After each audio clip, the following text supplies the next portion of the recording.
கனவினில் நிறைவது யாரோ என் சலனங்கள் தேத்திடவாயோ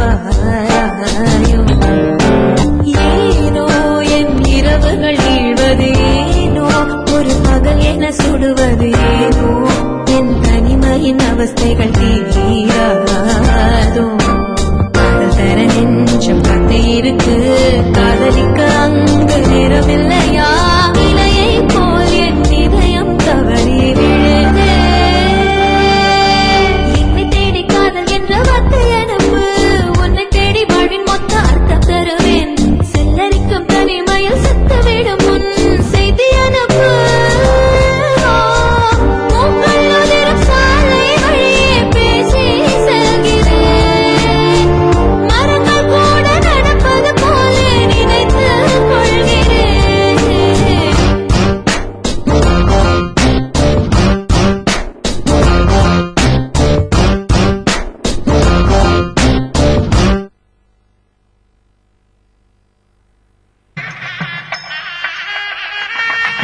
என்ன சக்தி சாப்பிடாம பலமான யோசனை? இல்ல மாமா, இந்த மாதிரி கோயில் எங்க பார்த்தாலும் இருக்கு, அங்கேயே அர்ச்சனை பண்ணிருக்கலாமே, அங்க போகாம ஏன் இவ்வளவு தூரம் டிராவல் பண்ணி வந்தீங்கன்னு கேக்குறீங்களா? காரணம் தெரிஞ்சா இனிமே அடிக்கடி நீங்களும் இந்த கோயிலுக்கு வருவீங்க. அப்படி என்ன காரணம் மாமா?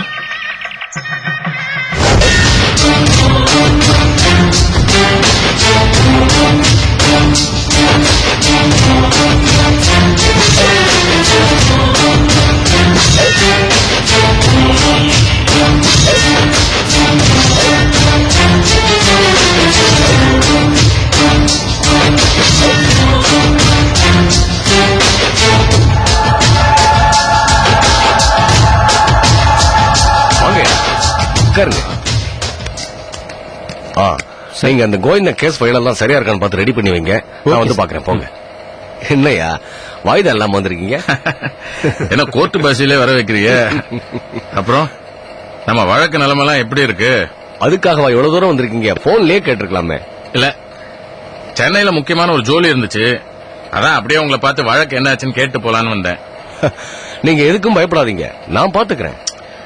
போன வாரம் ஹைகோர்ட்ல ஏதோ நம்ம வழக்க பத்தி தான் பேசிட்டு இருந்தாங்களாமே, சேதி எட்டுச்சு. பேசட்டும்.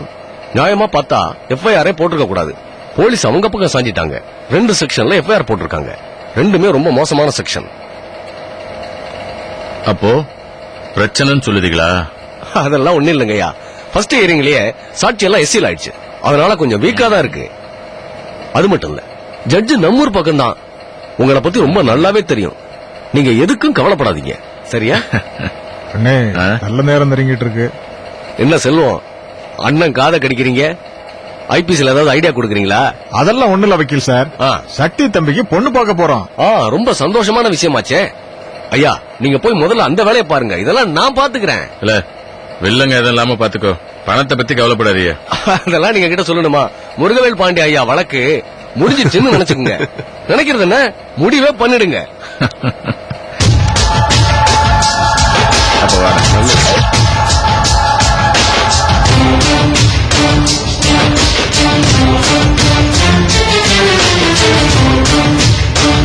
வண்டியில எல்லாம் தயாரா இருக்காங்க, எல்லாத்தையும் வாங்க.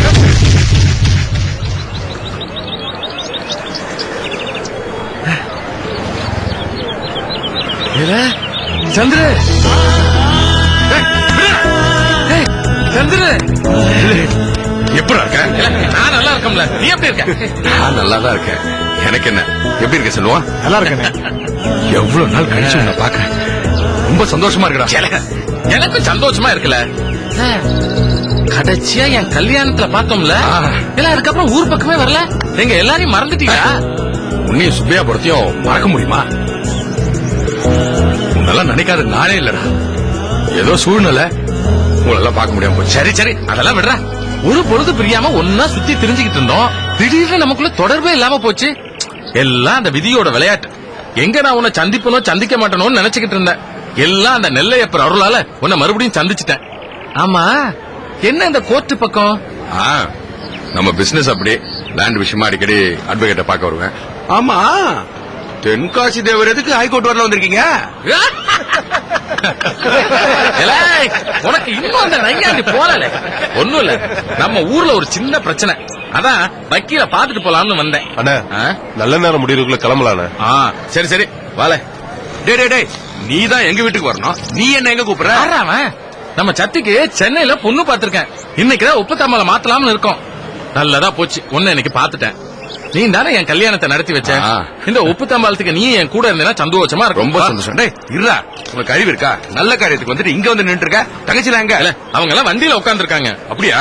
சரி வா, நம்ம வீட்டுக்கு போயிட்டு விஜயா கூட்டு போயிடுவோம். இல்ல வீட்டுக்கு எல்லாம் போய் சொல்ல முடியாது, தங்கச்சி கிட்ட அப்புறம் சொல்லிக்கலாம். சரிடா. வாழங்கிறேன்.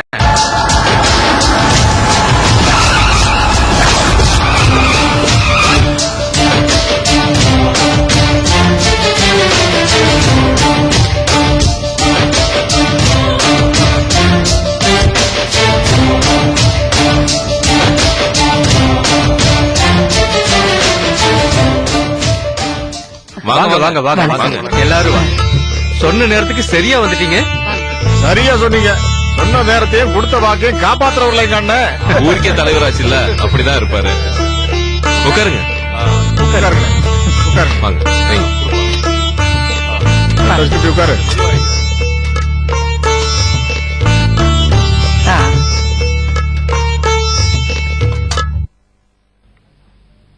சார் யாருன்னு சொல்லலையே. என்னுடைய நண்பன் சந்திரு. வீட்டுல ஒரு விசேஷம் நடந்தா பிரிஞ்சவங்க ஒண்ணு சேர்ந்துருவாங்கன்னு சொல்லுவாங்க. எங்க விஷயத்துல அது உண்மையாயிடுச்சு. ரொம்ப வருஷம் கழிச்சு இப்பதான் நாங்க ஒண்ணு சேர்ந்திருக்கோம். வணக்கம். வணக்கம் வணக்கம். சாருக்கு எந்த ஊரு? சுந்தரபாண்டிபுரம். எங்க உறவுக்காரங்களும் அங்கதான் இருக்காங்க. அப்பா இரும்பு வியாபாரமா இங்க வந்தாரு, அப்படியே நாங்களும் செட்டில் ஆயிட்டோம். சந்துருவும் உங்கள மாதிரிதான். சென்னைக்கு ஒரு வியாபார விஷயமா வந்தான், அப்படியே எங்கனே தங்கிட்டான். சந்திரு, சக்திக்கு ஊர்ல பொண்ணு பார்க்க போனேன்னு சொன்னேன். ஐயா சிவராமன் குடும்பத்துல பொண்ணு எடுங்க, அதான் உங்களுக்கு ஏத்த குடும்பம்னு சொன்னாங்க. அந்த அளவுக்கு ஊர்ல பேர் வாங்கி வச்சிருக்காமியா. நல்ல விஷயம். உங்களுக்கு இருக்கிற செல்வாக்குக்கும் அந்தஸ்துக்கும் இதெல்லாம் சர்வசாதாரணம். உங்க கூட சம்மந்தம் வச்சுக்கிறதுக்கு நாங்க தான் கொடுத்து வச்சிருக்கணும். ஆமா, இப்படியே பேசிட்டு இருந்தா நாளி ஆயிடும். நல்ல நேரம் போறதுக்குள்ள பேச வேண்டியது பேசிட்டா முகூர்த்த பத்திரிகை எழுதலாம் இல்லையா? உங்க எதிர்பார்ப்பு என்னன்னு தெளிவா சொல்லிடுங்க, நல்லாவே செஞ்சிருவோம். எங்களுக்கு எந்த எதிர்பார்ப்பும் கிடையாது. சொத்துக்கு ஆசைப்பட்டிருந்தா சொந்தத்திலேயே கல்யாணத்தை பண்ணிருப்போம். இங்க எதுக்கு வந்திருக்க போறேன் என்ன? எதுவும் வேண்டாம்னு சொன்னது உங்க பெருந்தன்மையை காட்டுது. இருந்தாலும் நாங்க செய்யாம இருக்க முடியுமா? எங்க பொண்ணுக்கு 100 பவுன் போடுறோம், ரொக்கமா 5 லட்சம் கொடுத்துறோம். மாப்பிள்ளைக்கு 15 பவுன்ல செயின் போடுறோம். அதெல்லாம் ஒண்ணும் வேண்டாம் சம்பந்தி. என்ன நீங்க சொல்றது சரிதாங்க. ஆனா கல்யாணத்துல எந்த குறையும் இல்லாம நடத்தணும். அதுல நான் கண்டிப்பா இருப்பேன். கவலையே படாதீங்க, ஜாம் ஜாம் நடத்திடுவோம். அப்போ முகூர்த்த பத்திரிகை எழுதலாம் போனோம். வேலை ஐயர் விட மாட்டார் போல இருக்கு. முதல்ல பத்திரிகை எழுதுற வேலையை முடிச்சிருவோம். நீங்க எழுதுங்க ஐயரே. சரிங்க. ஒரு நிமிஷம் போன் பேசிட்டு வந்துடுறேன். போங்க தம்பி.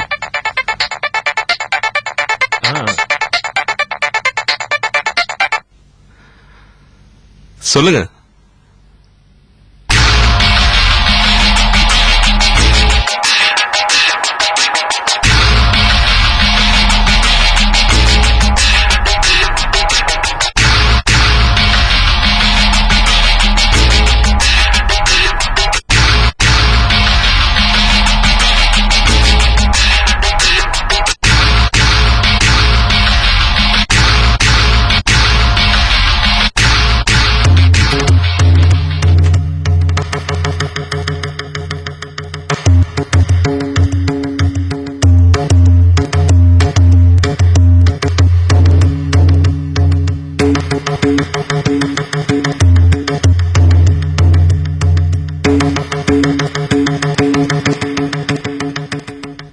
எல்லாரும் வந்துட்டாளா? முகூர்த்த பத்திரிகை படிச்சிடலாமா? ஒரு நிமிஷம் இருங்க. அண்ணன் உங்ககிட்ட கொஞ்சம் பேசணுமா? ஒப்பு தாம்பளத்துக்கு தான் சென்னைக்கு வந்தீங்களா சார்?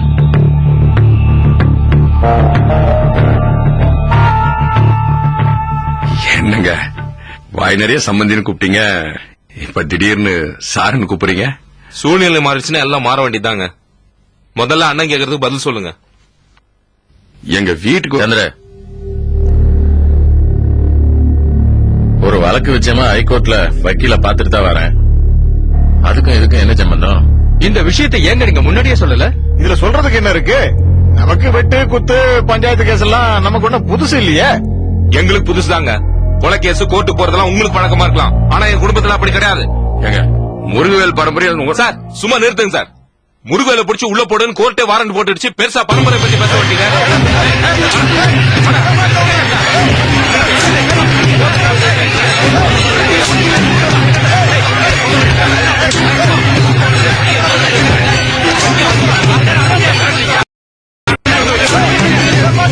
அமைதியா இருங்கப்பா.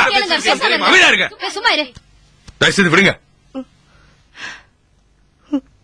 நல்ல காரியம் நடக்கிற இடம், தகராறு எதுவும் வேண்டாம். என்னண்ணே இவ்வளவு ஓவரா பேசிட்டு போறான்? அண்ணனை பத்தி என்ன பேசுறான் பாத்தீங்களா? அவனா அண்ணே சொல்ல ஒரே வெட்டுல வெட்டி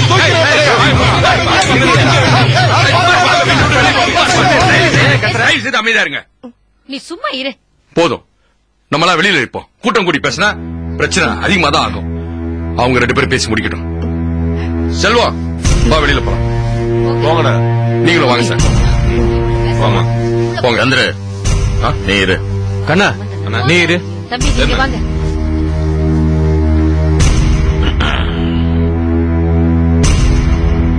முடிவா என்ன சொல்லுதீங்க? இந்த சம்பந்தத்தை பத்தி பொறுமையா யோசிக்கலாம்.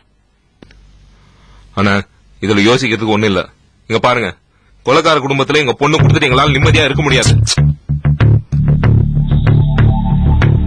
இத பாருங்க, நான் ஒன்னும் ரவுடி கிடையாது. ஊருக்கு பெரிய மனுஷன். ஊருக்கு நல்லது செய்யும் போது சில நல்லதும் நடக்கும், கெட்டதும் நடக்கும். இதுக்கும் என் பையனுக்கு எந்த சம்பந்தமும் கிடையாது. அவன் ரொம்ப நல்லவன்.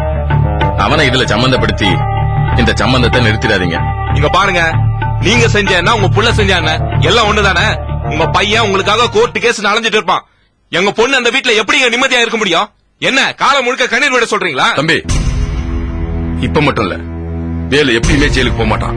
அதுக்கு நான் உத்தரவாதம் தரேன். இத காரணம் காட்டி ஒரு நல்ல இடத்த வேணாம்னு சொல்லிடாதீங்க. உங்க பொண்ணு வாழ்க்கையை நீங்களே கெடுத்துறாதீங்க. இங்க பாருங்க, இதெல்லாம் சரி வராது. பொண்ணு பார்க்க வந்த இடத்துல பொறுக்கி மாதிரி நடந்துக்கிறீங்க. இதெல்லாம்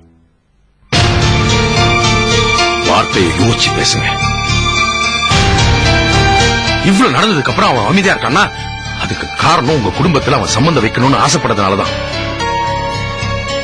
உங்க அவசர புத்தியால ஒரு நல்ல சம்பந்தத்தை இழந்துடாதீங்க. யோ, நான் தான் சொல்லிட்டேன்ல இதெல்லாம் சரி வராதுன்னு.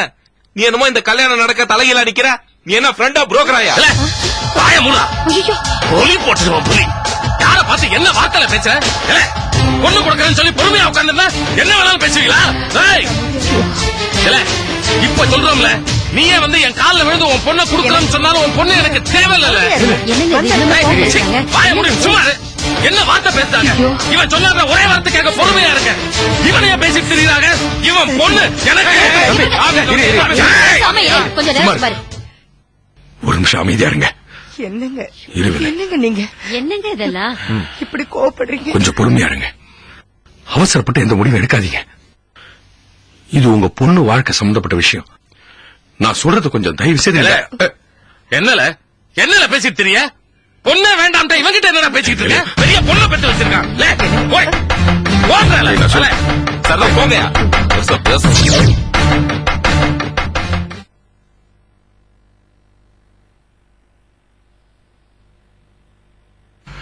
இவ்வளவு பிரச்சனைக்கு இடையிலையும் சந்தோஷமான விஷயத்துக்கு பிள்ளையார் சொல்லி போட்டதே நமக்கு இந்த இடத்துல தான் மாப்பிள்ள.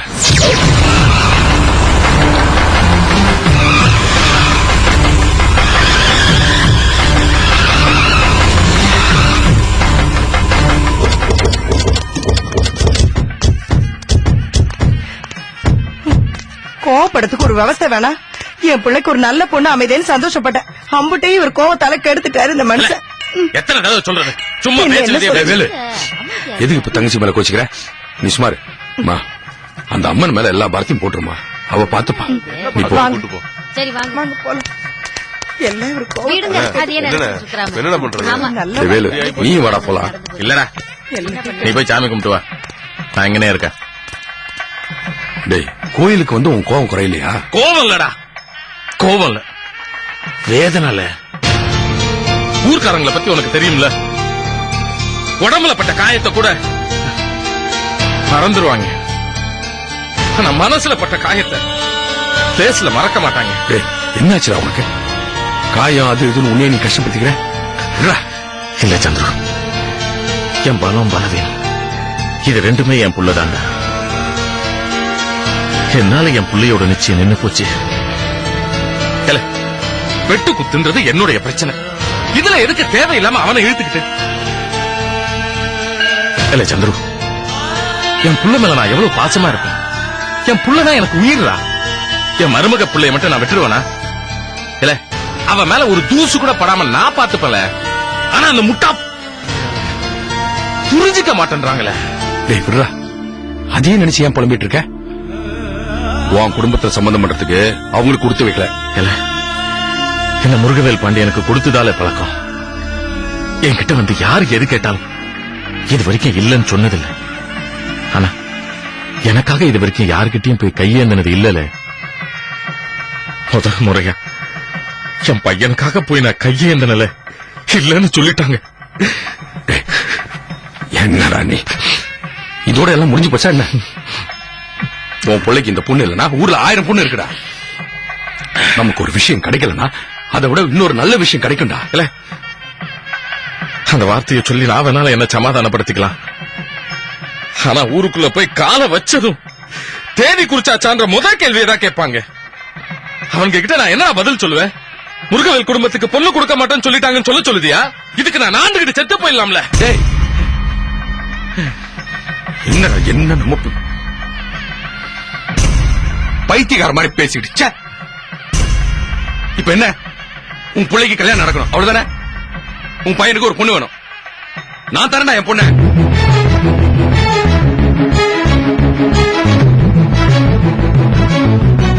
என்னன்னு சொல்லுது? நான் முடிவு பண்ணிட்டேன். இந்த அம்மன் சாட்சியா சொல்றேன், என் பொண்ணு உன் மகனுக்கு தான். இல்ல, இதெல்லாம் எடுத்தம் கௌத்தம் பேசப்படாது. அவசரப்பட்ட முடிவு எடுக்கக்கூடிய விஷயம் இல்லையா அது? சும்மா இல்ல. டேய் நில்றா. இது அவசரப்பட்டு எடுத்த முடிவு இல்ல. நீ என் ஃப்ரெண்ட்ரா, உனக்கு ஒரு அவமானம்னா அது எனக்கும் தான். நீ ஊருக்கு போய் தலை குனிஞ்சு நிக்க கூடாது. என் நண்பன் அதே மரியாதையோட கௌரவத்தோட தலை நிமிர்ந்து நிக்கணும். எனக்கு அதான் வேணும். வா போலாம். வாடா.